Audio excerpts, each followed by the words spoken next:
ವಿನಯ್ ಕುಲಕರ್ಣಿ ದೋಷಿ ಅನ್ನುವಂಥದ್ದು ಸಾಬೀತಾಗಿದೆ. ಈ ಪ್ರಕರಣ ಇಡೀ ರಾಜ್ಯದ ರಾಜಕೀಯದಲ್ಲಿ ಬಹಳಷ್ಟು ಮಹತ್ವದ ಪ್ರಕರಣ. ಒಬ್ಬ ZP ಸದಸ್ಯ, BJPಯ ಮುಖಂಡ ಯೋಗೇಶ್ ಗೌಡ, ಈ ಪ್ರಕರಣದಲ್ಲಿ ಆತನ ಹತ್ಯೆಯಾಗತ್ತೆ. ಆ ಹತ್ಯೆ ಯಾರೋ ಸುಪಾರಿ ಹಂತಕರು ಹತ್ಯೆ ಮಾಡಿರ್ತಾರೆ. ಆ ಮೂಲಕ ಅದರ ಹಿಂದಿದ್ದಂತಹ ಕಾಣದ ಕೈ ಬಚಾವಾಗುವ ಪ್ರಯತ್ನ ನಡೆದಿರುತ್ತೆ. CBI ಈ ಪ್ರಕರಣವನ್ನು ತನಿಖೆಗೆ ಎತ್ತಿಕೊಂಡ ನಂತರ ಈ ಪ್ರಕರಣದ ಕೂಲಂಕಷವಾಗಿ ಅದರ ಬುಡಕ್ಕೆ ಹೋದಾಗ ಆ ಹಿಂದಿದ್ದ ಕಾಣದ ಕೈ ಪತ್ತೆಯಾಗಿರುವಂಥದ್ದು. ಪರಿಣಾಮ ವಿನಯ್ ಕುಲಕರ್ಣಿ ದೋಷಿ ಅನ್ನುವಂಥದ್ದು ಸಾಬೀತಾಗಿದೆ. ವರದಿಯನ್ನು ತೋರಿಸ್ತಾರೆ. ನ್ಯಾಯಾಂಗದ ಏನು ಇವತ್ತು ತೀರ್ಪನ್ನು ಕೊಡ್ತಾರೆ ಅದಕ್ಕೆ ನಾವು ತೆಲಿಬಾಗಲೇಬೇಕಾಗತ್ತೆ. ನ್ಯಾಯಾಂಗದ ಮೇಲೆ ನನಗೆ ವಿಶ್ವಾಸ ಇದೆ, ಗೌರವ ಇದೆ. ನೋಡ್ರಿ ನ್ಯಾಯಾಂಗದಲ್ಲಿ ಇವತ್ತು ಏನಾಗುತ್ತೆ ಅನ್ನೋದು ನೋಡ್ಕೊಂಡು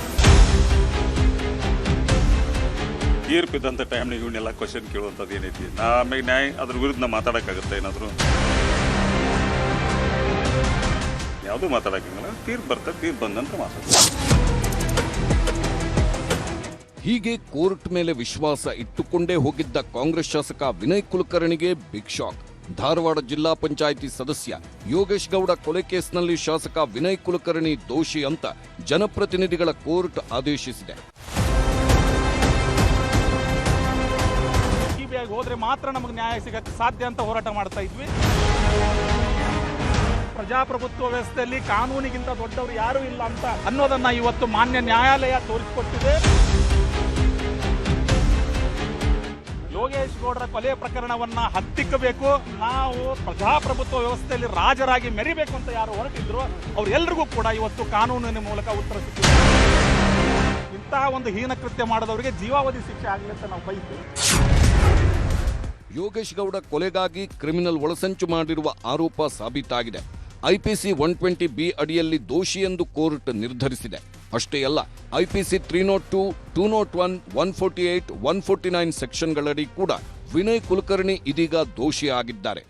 ಯಾರ್ಯಾರು ಸತ್ಯದ ಪರವಾಗಿ ಧ್ವನಿ ಎತ್ತಿದ್ರು, ಅವರ ಧ್ವನಿ ಹತ್ತಿಕ್ಕುವಂತ ಕೆಲಸವೇನು ಮಾಡಿದ್ರು, ಪ್ರಜಾಪ್ರಭುತ್ವ ವ್ಯವಸ್ಥೆಯಲ್ಲಿ ಕಾನೂನಿಗಿಂತ ದೊಡ್ಡವರು ಯಾರೂ ಇಲ್ಲ ಅಂತ ಅನ್ನೋದನ್ನ ಇವತ್ತು ಮಾನ್ಯ ನ್ಯಾಯಾಲಯ ತೋರಿಸಿಕೊಟ್ಟಿದೆ.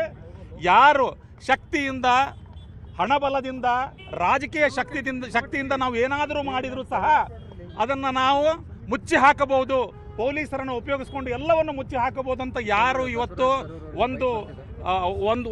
ಒಂದು ಸೆಟಪ್ ಅನ್ನು ಮಾಡಕ್ಕೆ ಹೋಗಿದ್ರು ಅವ್ರೆಲ್ಲರಿಗೂ ಹಿನ್ನಡೆ ಆಗಿದೆ.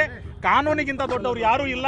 ಯಾವ ಪೊಲೀಸ್ ಅಧಿಕಾರಿಗಳು ರಾಜಕಾರಣಿಗಳ ಮಾತನ್ನು ಕೇಳಿದ್ದು ತಪ್ಪು ಮಾಡಿದರೆ ಏನಾಗುತ್ತೆ ಅನ್ನೋದಕ್ಕೂ ಕೂಡ ಇವತ್ತು 1ರಿಂದ ಆರೋಪಿ ನಂಬರ್ 2ರಿಂದ 19ರವರೆಗೂ ಎಲ್ಲರಿಗೂ ಕೂಡ ಶಿಕ್ಷೆ ಆಗಿದೆ. ಎರಡು ಜನರಿಗೆ ಅಕ್ಯೂಟಲ್ ಆಗಿದ್ದಾರೆ. ಅದೇನು ಮಾಡಬೇಕು ಅನ್ನೋದ್ರ ಬಗ್ಗೆ ನಾವು ಬಹಳಷ್ಟು ಸಾಕ್ಷಿಗಳಿದಾವೆ. ಅದು ನಾಳೆ ಗೊತ್ತಾಗುತ್ತೆ ಸರ್. ಅದು ಮತ್ತೆ ಇವತ್ತು ಬರೀ ಅವರು ಅಪರಾಧಿಗಳು ಹೌದಾ ಅಲ್ಲೋ ಅನ್ನೋದನ್ನ ಅಷ್ಟೇ ಮಾತ್ರ ಕೋರ್ಟ್ ಹೇಳಿದೆ. ಅವ್ರು ಎಲ್ಲರೂ ಅಪರಾಧಿಗಳಂತ ಹೇಳಿದ್ದಾರೆ. ಕೊಲೆ ಪ್ರಕರಣಗಳಲ್ಲಿ ಯೂಶುವಲಿ ಆಗಿ 14 ವರ್ಷಕ್ಕಿಂತ ಕಡಿಮೆ ಶಿಕ್ಷೆ ಆಗೋದಿಲ್ಲ. ಆದರೂ ನಾಳೆ ನೋಡಬೇಕು, 10 ವರ್ಷ ಮೇಲ್ಪಟ್ಟು 14 ವರ್ಷದ ಒಳಗಡೆ ಶಿಕ್ಷೆ ಆಗಬಹುದು ಅಂತ ನಮಗಿದೆ. ನಾವು ಬಯಸ್ತೇವೆ ಇಂತಹ ಒಂದು ಹೀನ ಕೃತ್ಯ ಮಾಡಿದವರಿಗೆ ಜೀವಾವಧಿ ಶಿಕ್ಷೆ ಆಗಲಿ ಅಂತ ನಾವು ಬಯಸ್ತೇವೆ. ನಾಳೆ ಕೋರ್ಟ್ ಏನು ಡಿಸಿಷನ್ ತಗೊಳ್ತೇವೆ ನೋಡೋಣ. ಸಾಕ್ಷಿಗಳ ಮೇಲೆ ಯಾವ ಥರ ಪ್ರಭಾವ ಬೀರಿದ್ರಿಂದಾಗಿ ಯಾರ್ಯಾರು ಬೇಲ್ಗಳು ಕ್ಯಾನ್ಸಲ್ ಆಯಿತು ಅದರಲ್ಲಿ ನೋಡಬಹುದು. ವಿನಯ್ ಕುಲಕರ್ಣಿ ಅವರು, ಅವ್ರ ಮಾವ ಚಂದ್ರಶೇಖರ್ ಇಂಡಿ ಅವರು, ಆರೋಪಿ ನಂಬರ್ 9 ಅಶ್ವಥ್ ರವರು, ಇವರೆಲ್ಲರ ಬೇಲ್ ಕ್ಯಾನ್ಸಲ್ ಆಯಿತು. ಜೈಲಿಗೆ ಹೋದರು, ಮತ್ತೆ ಬೇಲ್ ತೊಗೊಂಡು ವಾಪಸ್ ಬಂದರು. ತಮ್ಮ ಮಾಧ್ಯಮಗಳಲ್ಲೇ ಎಲ್ಲ ತೋರಿಸಿದ್ದೀರಿ. ಸೊ ಇದರಲ್ಲಿ ಎಲ್ಲ ಡ್ರಾಮಾಗಳು ಕೂಡ ಆಗಿದೆ. ಈ ಒಂದು ಯೋಗೇಶ್ ಗೌಡರ ಕೊಲೆ ಪ್ರಕರಣವನ್ನು ಹತ್ತಿಕ್ಕುವ ಮೂಲಕ ನಾವು ಪ್ರಜಾಪ್ರಭುತ್ವ ವ್ಯವಸ್ಥೆಯಲ್ಲಿ ರಾಜರಾಗಿ ಮೆರಿಬೇಕು ಅಂತ ಯಾರು ಹೊರಟಿದ್ರು ಅವ್ರೆಲ್ರಿಗೂ ಕೂಡ ಇವತ್ತು ಕಾನೂನಿನ ಮೂಲಕ ಉತ್ತರ ಸಿಕ್ಕಿದೆ ಅಂತ ನಾನು ಹೇಳ್ತೀನಿ ಸರ್. ಆ ಭರವಸೆ ಇದ್ದಿದ್ದರಿಂದಲೇ ನಾವು ಈ ಪ್ರಕರಣವನ್ನು CBI ಕೊಡಬೇಕು ಅಂತೇಳಿ ನಾವು ಹೋರಾಟ ಮಾಡ್ತಾ ಇದ್ವಿ. CBI ಹೋದ್ರೆ ಮಾತ್ರ ನಮಗೆ ನ್ಯಾಯ ಸಿಗಕ್ಕೆ ಸಾಧ್ಯ ಅಂತ ಹೋರಾಟ ಮಾಡ್ತಾ ಇದ್ವಿ. ತುಂಬಾ ಬೆದರಿಕೆಗಳು, ಒತ್ತಡಗಳು ಇವೆಲ್ಲವೂ ಬಂದು ಹೋಗಿದೆ. ಅವೆಲ್ಲವನ್ನು ಸಹಿಸ್ಕೊಂಡಿದ್ದೀವಿ. ಇವತ್ತು ಬಹಳ ನನಗೆ ಆ ವರ್ಡ್ಸ್ ಕೂಡ ಬರ್ತಾ ಇಲ್ಲ. ನನಗೆ ಬಹಳ ಸಂತೋಷ ಆಗಿದೆ. 10 ವರ್ಷ ತುಂಬಾ ಕಷ್ಟಪಟ್ಟಿದ್ದೀವಿ. ಈ ಗೆಲುವು ನಂದಲ್ಲ, ತಮ್ಮೆಲ್ಲರ ಗೆಲುವು ಅಂತ ಹೇಳಕ್ ಬಯಸ್ತಿಲ್ಲ. ದೋಷಿಯಾಗಿರುವ ವಿನಯ್ ಕುಲಕರ್ಣಿಗೆ ನಾಳೆ ಶಿಕ್ಷೆ ಪ್ರಮಾಣ ಪ್ರಕಟವಾಗಲಿದೆ. IPC 302 ಅಡಿ ಕೇಸಾಗಿರುವ ಕಾರಣಕ್ಕೆ ಜೀವಾವಧಿ ಶಿಕ್ಷೆ ಆಗಲಿದೆ. ಐಪಿಸಿ 120B ಅಡಿ ಕೊಲೆ ಸಂಚಿನ ಆರೋಪದಡಿ ಜೀವಾವಧಿ ಶಿಕ್ಷೆಯಾಗಲಿದೆ. ಐಪಿಸಿ 201 ಅಡಿ 7 ವರ್ಷ ಶಿಕ್ಷೆ ಮತ್ತು ದಂಡ ವಿಧಿಸಬಹುದು. ಹಾಗೆ ಐಪಿಸಿ 148 ಅಡಿ 3 ವರ್ಷ ಶಿಕ್ಷೆ ಆಗಲಿದೆ.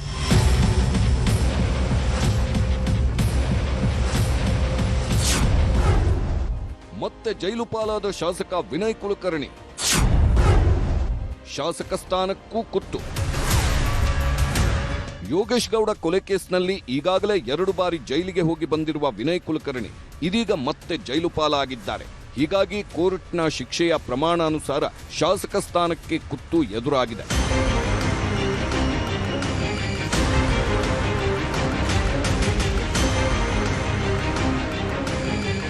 ಕೋರ್ಟ್ ತೀರ್ಪು ಹೊರಬೀಳುತ್ತಲೇ ಎಲ್ಲ ಆರೋಪಿಗಳನ್ನ ವಶಕ್ಕೆ ಪಡೆದರು ಸಿಬಿಐ ಅಧಿಕಾರಿಗಳು.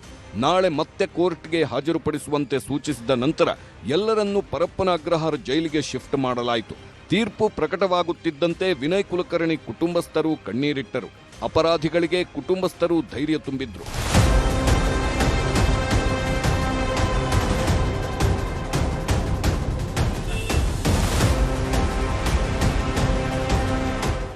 ಇನ್ನು ಪ್ರಕರಣದಲ್ಲಿ 20 ಮತ್ತು 21ನೇ ಆರೋಪಿಗಳು ನಿರ್ದೋಷಿಗಳು ಎಂದು ಕೋರ್ಟ್ ತೀರ್ಪು ನೀಡಿದೆ. A20 Vasudeva Rama ನೀಲಕೇಣಿ, A21 Somashekar Basappa Nyamagouda ನಿರ್ದೋಷಿಗಳಾಗಿದ್ದಾರೆ. ಅದು ಇಡೀ ಧಾರವಾಡವನ್ನೇ ಬೆಚ್ಚಿ ಬೀಳಿಸಿದ್ದ ಕೊಲೆ. ಸತತ 10 ವರ್ಷಗಳ ವಿಚಾರಣೆ. ಇದೀಗ ಕಾಂಗ್ರೆಸ್ ಶಾಸಕ ವಿನಯ್ ಕುಲಕರ್ಣಿ ಸೇರಿ ಇತರೆ ಆರೋಪಿಗಳು ದೋಷಿಗಳು. ಅದು 2016 ಜೂನ್ 16 ಧಾರವಾಡ ಜಿಲ್ಲಾ ಪಂಚಾಯತ್ ಸದಸ್ಯನಾಗಿದ್ದ ಯೋಗೇಶ್ ಗೌಡ ಕೊಲೆಯಾಗಿತ್ತು. ಯೋಗೇಶ್ ಗೌಡನನ್ನ ಧಾರವಾಡ ತಾಲೂಕು ಪಂಚಾಯಿತಿ ಅಧ್ಯಕ್ಷ ಸ್ಥಾನದಿಂದ ಕೆಳಗಿಳಿಸಲು ಅವಿಶ್ವಾಸ ನಿರ್ಣಯ ತರಲಾಗಿತ್ತು. ಇಲ್ಲಿಂದಲೇ ಶುರುವಾದ ದ್ವೇಷ ಕೊಲೆಯಲ್ಲಿ ಮುಗಿದಿತ್ತು. ಯೋಗೇಶ್ ಗೌಡ ಕೊಲೆ ಕೇಸನ್ನ 2019ರಲ್ಲಿ ರಾಜ್ಯ ಸರ್ಕಾರ ಸಿಬಿಐ ತನಿಖೆಗೆ ವಹಿಸಿತ್ತು. ತನಿಖೆ ನಡೆಸಿದ್ದ ಸಿಬಿಐ ಟೀಮ್ 21 ಮಂದಿ ಮೇಲೆ ಚಾರ್ಜ್ ಶೀಟ್ ಹಾಕಿತ್ತು. ಕೊಲೆ ಪ್ರಕರಣ ಸಂಬಂಧ 113 ಸಾಕ್ಷಿಗಳ ಉಲ್ಲೇಖವಾಗಿತ್ತು. 2021 ಏಪ್ರಿಲ್ 1ರಂದು ಟ್ರಯಲ್ ಶುರುವಾಗಿತ್ತು.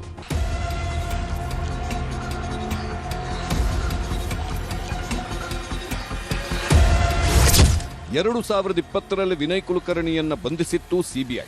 2021ರಲ್ಲಿ ಸುಪ್ರೀಂ ಕೋರ್ಟ್ನಲ್ಲಿ ಜಾಮೀನು ಸಿಕ್ಕಿತ್ತು. 2025 ಜೂನ್ನಲ್ಲಿ ವಿನಯ್ ಕುಲಕರ್ಣಿ ಜಾಮೀನು ರದ್ದಾಗಿತ್ತು. 2026 ಫೆಬ್ರವರಿ 27ರಂದು ವಿನಯ್ಗೆ ಷರತ್ತುಬದ್ಧ ಜಾಮೀನು ಸಿಕ್ಕಿತ್ತು.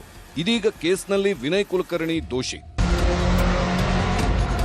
ಸುಮಾರು 10 ವರ್ಷಗಳ ಬಳಿಕ ಈ ಪ್ರಕರಣದಲ್ಲಿ ತೀರ್ಪು ಹೊರಬಿದ್ದಿರುವುದು ಯೋಗೇಶ್ ಗೌಡ ಕುಟುಂಬಕ್ಕೆ ನ್ಯಾಯ ಸಿಕ್ಕಂತಾಗಿದೆ.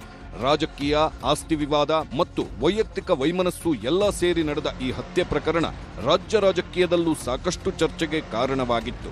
ಇದೀಗ ನ್ಯಾಯಾಲಯದ ತೀರ್ಪು ಈ ಪ್ರಕರಣಕ್ಕೆ ಒಂದು ಮಹತ್ವದ ತಿರುವು ನೀಡಿದೆ.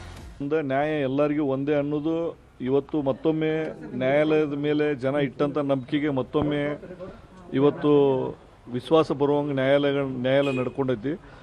ನ್ಯಾಯಾಲಯದ ಮೇಲೆ ಇದ್ದಂಥ ಗೌರವ ಇನ್ನೂ ಹೆಚ್ಚು ಮತ್ತು ನಂಬಿಕೆ ವಿಶ್ವಾಸ ಇನ್ನೂ ಹೆಚ್ಚಾಗೈತಿ ಜನರಿಗೆ. ಈ ಬಂದಂಥ ತೀರ್ಪು ಯುವಕರಿಗೊಂದು ಮಾದರಿ. ಅಂದರೆ ಯಾರ್ದೋ ರಾಜಕಾರಣಿಗಳ ಮಾತು ಕೇಳಿಕೊಂಡು ಯಾವುದ್ಯಾವುದೋ ಕೇಸ್ಗಳನ್ನು ಮಾಡಿದರೆ ಯಾರೂ ಬರೋಂಗಿಲ್ಲ. ನಿಮ್ಮ ಕುಟುಂಬಗಳು ಸಫರ್ ಆಕ್ಕವು. ಅದಕ್ಕೆ ಯಾವುದೋ ರಾಜಕಾರಣಿಗಳ ಮಾತು ಕೇಳಿಕೊಂಡು ದೊಡ್ಡ ದೊಡ್ಡ ಪ್ರಕರಣ ಆಗಲಿ, ಸಣ್ಣ ಪ್ರಕರಣದಾಗಲಿ, ಇಂಥ ಪ್ರಕರಣದಾಗ ಭಾಗಿಯಾಗಕ್ಕೆ ಹೋಗ್ಬೇಡ್ರಂತೆ ಮಾಧ್ಯಮದ ಮೂಲಕ ಹೇಳ್ತೀನಿ. ರಾಜಕೀಯವಾಗಿಯೂ ಸಮಾಜದಲ್ಲೂ ಇದೀಗ ಶಾಸಕರಿಗೆ ಭವಿಷ್ಯದ ಚಿಂತೆ ಕಾಡುತ್ತಿದೆ. ಮುಂದಿನದ್ದೆಲ್ಲವೂ ಭಾರೀ ಕುತೂಹಲಕ್ಕೆ ಎಡೆಮಾಡಿಕೊಟ್ಟಿದೆ. Bureau report, news 18. ಕೊಲೆ ಪ್ರಕರಣದಲ್ಲಿ, ಕೊಲೆಯ ಷಡ್ಯಂತ್ರದಲ್ಲಿ ಭಾಗಿಯಾಗಿದ್ದಂತಹ ಕಾರಣಕ್ಕಾಗಿ ವಿನಯ್ ಕುಲಕರ್ಣಿ ದೋಷಿ ಅಂತೇಳಿ ಕೋರ್ಟ್ ಹೇಳಿದೆ. ಕ್ವಾಂಟಮ್ ಆಫ್ ಪನಿಷ್ಮೆಂಟ್ ಏನು ಅನ್ನುವಂಥದ್ದು ನಾಳೆ ಗೊತ್ತಾಗುತ್ತೆ. ಆದರೆ ಸಹಜವಾಗಿಯೇ ವಿನಯ್ ಕುಲಕರ್ಣಿ ಜನಪ್ರತಿನಿಧಿಗಳ ಕೋರ್ಟ್ ಆದೇಶವನ್ನು ಪ್ರಶ್ನಿಸಿ ಮೇಲ್ಮನವಿ ಸಲ್ಲಿಸುವಂಥ ಅವಕಾಶ ಇರುತ್ತೆ. ಕಾನೂನು ಪ್ರಕಾರವಾಗಿ ಅವರಿಗೆ ಹೈಕೋರ್ಟಿಂದ ಸುಪ್ರೀಂ ಕೋರ್ಟ್ವರೆಗೂ ಕೂಡ ಹೋಗೋದಕ್ಕೆ ಅವಕಾಶ ಇದ್ದೇ ಇದೆ. ಹೈಕೋರ್ಟ್ನಲ್ಲಿ ಅರ್ಜಿ ಹಾಕಿಕೊಳ್ಳೋದಕ್ಕೆ ಅವಕಾಶ ಇದೆ. ಮೊದಲ ಹಂತದಲ್ಲಿ ಹೈಕೋರ್ಟ್ನಲ್ಲಿ ಏಕಸದಸ್ಯ ಪೀಠ, ದ್ವಿಸದಸ್ಯ ಪೀಠಕ್ಕೂ ಕೂಡ ಹೋಗೋದಕ್ಕೆ ಅವಕಾಶಗಳು ಇರ್ತವೆ. ಅಲ್ಲಿ ಆ ಪೀಠಗಳ ಮುಂದೆ ಅವರು ಹೋಗಬಹುದು, ಪ್ರಕರಣವನ್ನು ಚಾಲೆಂಜ್ ಮಾಡ್ಬೋದು. ಸುಪ್ರೀಂ ಕೋರ್ಟ್ನಲ್ಲೂ ಕೂಡ ಅರ್ಜಿ ಹಾಕಿಕೊಳ್ಳೋದಕ್ಕೆ ಮುಂದೆ ಅವಕಾಶ ಸಿಗುತ್ತೆ. ಹೈಕೋರ್ಟ್ನಲ್ಲಿ ಒಂದು ವೇಳೆ ಮತ್ತೆ ಇದೇ ತೀರ್ಪು ಎತ್ತಿ ಹಿಡಿದೆ. ಸೆಷನ್ಸ್ ಕೋರ್ಟ್ ತೀರ್ಪಿಗೆ ತಡೆ ನೀಡುವಂತೆ ಮನವಿ ಮಾಡೋದಕ್ಕೂ ಕೂಡ ಅವರಿಗೆ ಅವಕಾಶ ಇದ್ದೇ ಇದೆ. ಹೈಕೋರ್ಟ್ನಲ್ಲಿ ಅವಕಾಶ ಇದೆ, ಸುಪ್ರೀಂ ಕೋರ್ಟ್ನಲ್ಲಿ ಇದೆ. ತೀರ್ಪು ಪ್ರಕಟವಾದ 1 ತಿಂಗಳ ಒಳಗೆ ಮೇಲ್ಮನವಿಗೆ ಅವಕಾಶ ಅವರಿಗೆ ದೊರೆಯುತ್ತೆ. ಆ ಕೆಲಸಗಳನ್ನು ಅವರು ಮಾಡ್ತಾರೆ. ಶಾಸಕ ಸ್ಥಾನ ಉಳಿಸ್ಕೊಳ್ಳೋದಕ್ಕೆ 1 ತಿಂಗಳು ಅವಕಾಶ ಇರುತ್ತೆ. ಯಾಕಂದರೆ ಇಲ್ಲಿ 1 ತಿಂಗಳ ಒಳಗಾಗಿ ಹೈಕೋರ್ಟ್ ಅಥವಾ ಸುಪ್ರೀಂ ಕೋರ್ಟ್ನಲ್ಲಿ ತಡೆಯಾಜ್ಞೆ ಬರದೇ ಇದ್ದರೆ ಆಗ ಅವರ ಶಾಸಕ ಸ್ಥಾನದಿಂದಲೂ ಕೂಡ ಅವರು ಅನರ್ಹಗೊಳ್ತಾರೆ. ಶಿಕ್ಷೆ ಪ್ರಮಾಣ ಪ್ರಕಟವಾದ ಬಳಿಕ ವಕೀಲರ ಜೊತೆಗೆ ಚರ್ಚೆ ನಡೆಸುವಂತಹ ಸಾಧ್ಯತೆ ಇದೆ. ಅವರು ವಕೀಲರ ಜೊತೆಗೆ ಚರ್ಚಿಸಿ ಮುಂದಿನ ನಡೆಯನ್ನು ನಿರ್ಧರಿಸಬಹುದು. ಯೋಗೇಶ್ ಗೌಡ ಕೊಲೆ ಕೇಸನ್ನು ಪ್ರತಿಷ್ಠೆಯಾಗಿ BSY ಸರ್ಕಾರ ತೆಗೆದುಕೊಂಡಿತ್ತು. ವಿಶೇಷವಾಗಿ ಪ್ರಹ್ಲಾದ್ ಜೋಶಿ ಅವರು ಈ ಪ್ರಕರಣವನ್ನು ಬಹಳ ಸೀರಿಯಸ್ ಆಗಿ ತೆಗೆದುಕೊಂಡಿದ್ರು. 2019ರಲ್ಲಿ CM ಆಗಿದ್ದ ಯಡಿಯೂರಪ್ಪ ಅವರು CBI ತನಿಖೆಗೆ ಈ ಪ್ರಕರಣವನ್ನು ವಹಿಸಿದ್ರು. ಅಧಿಕಾರದಲ್ಲಿರುವಂತಹ ಕಾಂಗ್ರೆಸ್ ಅನ್ನು ಹಣಿಯೋದಕ್ಕೆ ಇದೀಗ ಹೊಸ ದಾಳ ಅವರಿಗೆ ಸಿಕ್ಕಂತಾಗಿದೆ BJPಗೆ. ಯಾಕಂದರೆ ಇಲ್ಲಿ ಮಂತ್ರಿಯಾಗಿದ್ದಂತಹ ವ್ಯಕ್ತಿನೇ ಕೊಲೆಯಲ್ಲಿ ಭಾಗಿಯಾಗಿರುವಂತಹ ಆರೋಪ ಇದೆ. ಸರ್ಕಾರದ ವಿರುದ್ಧ BJP ಟೀಕೆ ಮಾಡೋದಕ್ಕೂ ಕೂಡ ವಿನಯ್ ಒಂದು ಅಸ್ತ್ರವಾಗಿ ಈಗ BJPಗೆ ಸಿಕ್ಕಿದೆ. ವಿನಯ್ ಕುಲಕರ್ಣಿ ಕೇಸ್ ವಿಚಾರದಲ್ಲಿ ಅಂತರ ಕಾಯ್ದುಕೊಳ್ಳುತ್ತಾ ಕಾಂಗ್ರೆಸ್ ಅನ್ನೋದನ್ನು ನೋಡಬೇಕು. ಮೊನ್ನೆಯಷ್ಟೇ ಮಂತ್ರಿಗಿರಿಗಾಗಿ ದೆಹಲಿಗೆ ಶಾಸಕರೊಂದಿಗೆ ವಿನಯ್ ಕುಲಕರ್ಣಿ ಕೂಡ ಹೋಗಿದ್ರು. ಬಹುಶಃ ಕೊಲೆ ಪ್ರಕರಣದ ತೀರ್ಪು ಬರೋ ಟೈಮಲ್ಲೇ ಅವರು ಮಂತ್ರಿಗಿರಿಗಾಗಿ ಮತ್ತೊಂದು ಸುತ್ತಿನ ಲಾಬಿಯನ್ನು ನಡೆಸಿದರು. ಬಹುಶಃ ಈ ಪ್ರಕರಣ ಇಲ್ಲದೇ ಇರ್ತಿದ್ರೆ ಮೊದಲ ಹಂತದಲ್ಲಿ ವಿನಯ್ ಕುಲಕರ್ಣಿ ಅವರು ಮಂತ್ರಿಯಾಗುವ ಅವಕಾಶವೂ ಕೂಡ ಇತ್ತು. ಯಾಕಂದರೆ ಪಂಚಮಸಾಲಿ ಸಮುದಾಯದ ಅತ್ಯಂತ ಪ್ರಭಾವಿ ನಾಯಕರಾಗಿ ವಿನಯ್ ಕುಲಕರ್ಣಿ ಅವರಿಗೆ ರಾಜಕೀಯವಾಗಿ ದೊಡ್ಡ ಭವಿಷ್ಯ ಇತ್ತು. ಆದರೆ ಈ ರೀತಿಯಾದಂತಹ ಕೃತ್ಯಕ್ಕೆ ಕೈ ಹಾಕಿದ ಕಾರಣಕ್ಕಾಗಿ ತನ್ನ ಭವಿಷ್ಯಕ್ಕೆ ತಾನೇ ಚಪ್ಪಡಿಗಳನ್ನು ಹಾಕೊಂಡಿದ್ದಾರೆ. ಈಗ ಅವರು ದೋಷಿ ಅನ್ನುವಂಥದ್ದಾಗಿದೆ. ನಾಳೆ ಕ್ವಾಂಟಮ್ ಆಫ್ ಪನಿಷ್ಮೆಂಟ್ ಬಂದ ಮೇಲೆ ಅವರ ಶಾಸಕ ಸ್ಥಾನದ ಅನರ್ಹತೆಯ ಪ್ರಕ್ರಿಯೆಯೂ ಕೂಡ ಶುರುವಾಗುತ್ತೆ. ಜಮೀರ್ ಮಂತ್ರಿಗಿರಿಗೆ ಈಗ ಕುತ್ತು ಬಂದಿದೆ. ಯಾಕಂದರೆ ಪಕ್ಷದಲ್ಲಿ ಟಿಕೆಟ್ ಕೇಳೋದಕ್ಕೆ ಎಲ್ರಿಗೂ ಹಕ್ಕಿರುತ್ತೆ. ಆದರೆ ಪಕ್ಷ ಒಬ್ಬ ವ್ಯಕ್ತಿಯನ್ನು ಅಭ್ಯರ್ಥಿದೇಳಿ ಮಾಡಿದ ಮೇಲೆ ಆ ವ್ಯಕ್ತಿಯ ಅಪ್ಪ ಬಂದು ನಮ್ಮನ್ನು ಕರೆದಿಲ್ಲ, ಆ ವ್ಯಕ್ತಿಯ ಕಡೆಯವರು ಯಾರು ಬಂದು ಕರೆದಿಲ್ಲ, ಆ ವ್ಯಕ್ತಿ ಬಂದು ನಮ್ಮನ್ನು ಕರೆದಿಲ್ಲ ಅಂತೇಳಿ ಮನೇಲಿ ಕೂತ್ಕೊಂಡಿರುವಂತಹ ನಾಯಕರುಗಳಿದ್ದಾರೆ. ಯಾಕಂದರೆ ಇವರು ನಾಯಕರುಗಳು. ಜಮೀರ್ ಅವರಲ್ಲ, ಜಬ್ಬಾರ್ ಅವರ ಪಕ್ಕದ ಮನೆಗೆ ಬಂದಿದ್ರಂತೆ, ಅವ್ರ ಮನೆಗೆ ಬರಲಿಲ್ಲಂತೆ, ಹಾಗಾಗಿ ಅವರು ಹೋಗಿಲ್ವಂತೆ. ಹಾಗಾದರೆ ಅಲ್ಪಸಂಖ್ಯಾತ ಘಟಕದ ಅಧ್ಯಕ್ಷರಾಗಿದ್ದದ್ದು ಯಾಕೆ ಅನ್ನುವಂಥ ಪ್ರಶ್ನೆ ಬಂದೇ ಬರುತ್ತೆ. ಅವರೆಲ್ಲರೂ ಕೂಡ ಜಮೀರ್ ಅವರ ಆಪ್ತರಿದ್ದಾರೆ.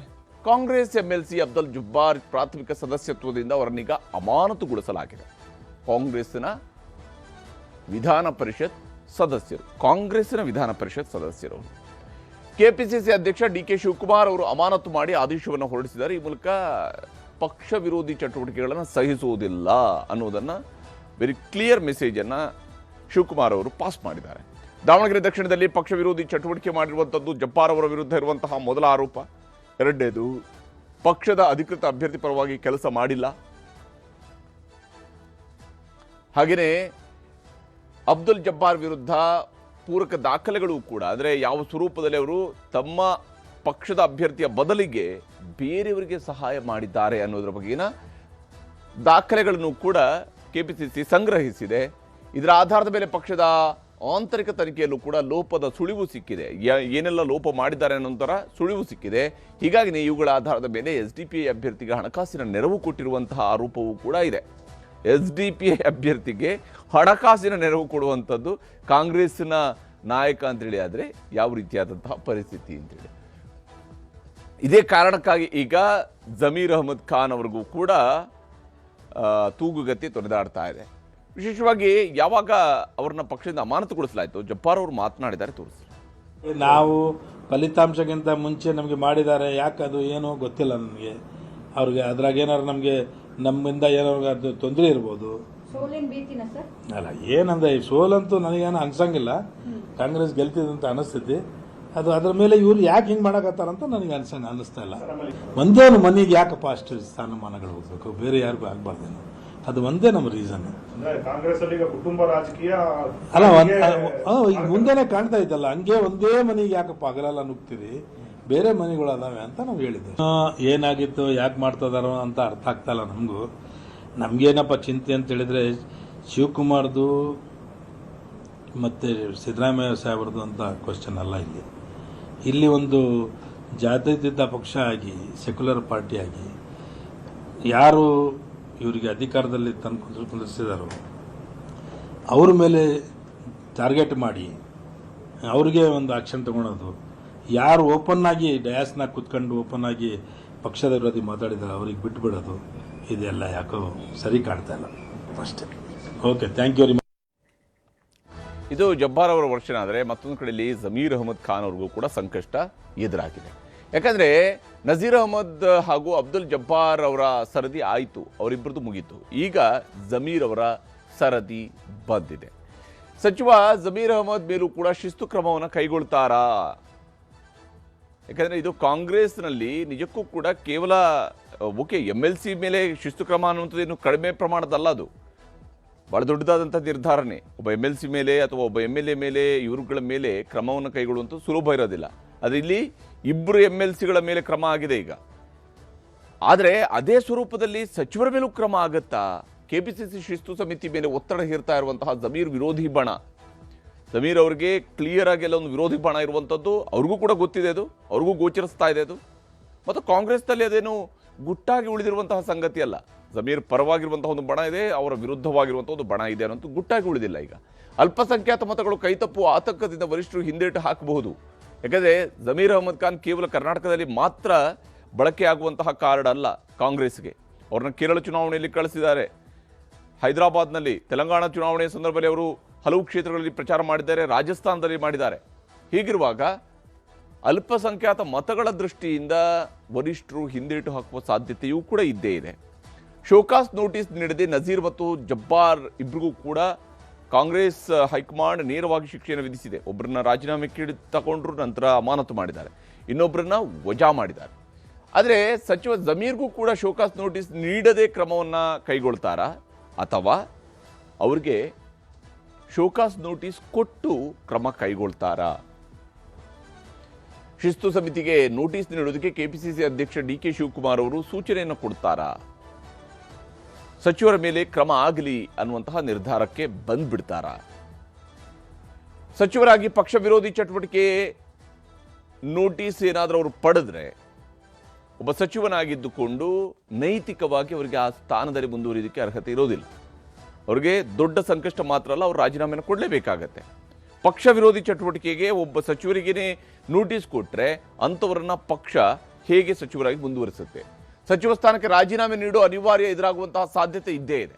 ಒಂದು ವೇಳೆ ನೋಟಿಸ್ ಕೊಟ್ಟರು ಅಂತೇಳಿ ಆದರೆ ಜಮೀರ್ ಅವರು ಸಚಿವ ಸ್ಥಾನಕ್ಕೆ ರಾಜೀನಾಮೆಯನ್ನು ಕೊಡಬೇಕಾಗತ್ತೆ ಅಥವಾ ಮುಖ್ಯಮಂತ್ರಿಯವರು ಅವ್ರನ್ನ ಸಚಿವ ಸ್ಥಾನದಿಂದ ವಜಾಗೊಳಿಸಬೇಕಾಗತ್ತೆ. ಶೋಕಾಸ್ ನೋಟಿಸ್ ಇಕ್ಕಳಕ್ಕೆ ಸಿಲುಕ್ತಾರಾ ಜಮೀರ್ ಅಹಮದ್ ಖಾನ್ ಅನ್ನುವಂತಹ ಕುತೂಹಲ ಈಗ ಎಲ್ಲೆಡೆ ಮನೆ ಮಾಡಿದೆ. ಆದರೆ ಜಮೀರ್ ಅಹಮದ್ ಖಾನ್ ಅವ್ರಿಗೂ ಕೂಡ ಅಂದಾಜಾಗಿದೆ, ನೆಕ್ಸ್ಟ್ ಟಾರ್ಗೆಟ್ ನಾನೇ ಅಂತ ಜಮೀರ್ ಅವರು ಕೂಡ ಹೇಳ್ತಾ ಇದ್ದಾರೆ. ತೆಗ್ದಿದ್ದಾರೆ ಅವರು, ಅದಕ್ಕೆ ಅವ್ರ ಮನೆಗೆ ಹೋಗಿದೆ, ನಾನು ಸಮಾಧಾನ ಮಾಡಿ ಬಂದಿದ್ದೀನಿ. ಮೋಸ್ಟ್ ಸೀನಿಯರ್ ಲೀಡರ್ ಅವರು. ನನಗೂ ಎಲ್ಲ ಒಂದ್ ಕಡೆ ಅವ್ರು ಆಗಿರೋದು ನನಗೂ ನೋವಾಗಿದೆ. ನಸೀರ್ ಅಹಮದ್ ಎಲ್ಲ ಒಂದ್ ಕಡೆ ಇದಾಗಿದ್ದು ನನಗೂ ನೋವಾಗಿದೆ, ಆಗಬಾರ್ದಾಗಿತ್ತಂತ ನನಗೂ ನೋವಾಗಿದೆ. ನಸೀರ್ ಅಹಮದ್ ವಿಚಾರಕ್ಕೆ ನನಗೂ ನೋವಾಗಿದೆ. ಈಗ ನನಗೆ ಜವಾಬ್ದಾರಿ ಏನೇನು ಕೊಟ್ಟರು ಪಕ್ಷದ ವತಿಯಿಂದ, ನನಗೆ ನಾನು ಎಲ್ಲೋ ಮೋಜು ಮಸ್ತಿ ಮಾಡಕ್ಕೆ ಕೇರಳಕ್ಕೆ ಹೋಗಲಿಲ್ಲ. ನನಗೆ ಜವಾಬ್ದಾರಿ ಸ್ಟಾರ್ ಕ್ಯಾಂಪೇನ್ ಆಗಿಬಿಟ್ಟು ಕೇರಳ ಜವಾಬ್ದಾರಿ ಕೊಟ್ಟಿದ್ರು. ಸುರ್ಜೇವಾಲಾ ಮಾಡಬೇಕು, DK ಶಿವಕುಮಾರ್ ಅವರು ಮಾಡಬೇಕು, ಮನೆ ಮುಖ್ಯಮಂತ್ರಿಗಳು ಮಾಡಬೇಕು. ಅವ್ರು ಯಾರನ್ನ ಮಾಡಿದಾರಾ? ಬೇರೆ ಯಾರು ಮಾತ್ರ ಅರ್ಥ ಇಲ್ಲ, ಬೇರೆ ಯಾರು ಮಾತಾಡಿದ್ರು ಅರ್ಥ ಇಲ್ಲ. ಇದಕ್ಕೆ ಹಂಗೇನಾರು ಇದ್ರೆ ಯಾರು ಮಾಡಬೇಕು? ಸುರ್ಜೇವಾಲಾ ಮಾಡಬೇಕು, DK ಶಿವಕುಮಾರ್ ಅಧ್ಯಕ್ಷರು ಮಾಡಬೇಕು, ಇಲ್ಲ ಮನೆ ಮುಖ್ಯಮಂತ್ರಿ ಮಾಡಬೇಕು. ನಮ್ಮಲ್ಲಿ ಏನೇನು ಗೊಂದಲ ಇಲ್ಲ ಸರ್, ಯಾವ್ದಲ್ಲೂ ಗೊಂದಲ ಇಲ್ಲ ಸರ್. ಇದು ಜಮೀರ್ ಅವರ ಮಾತು.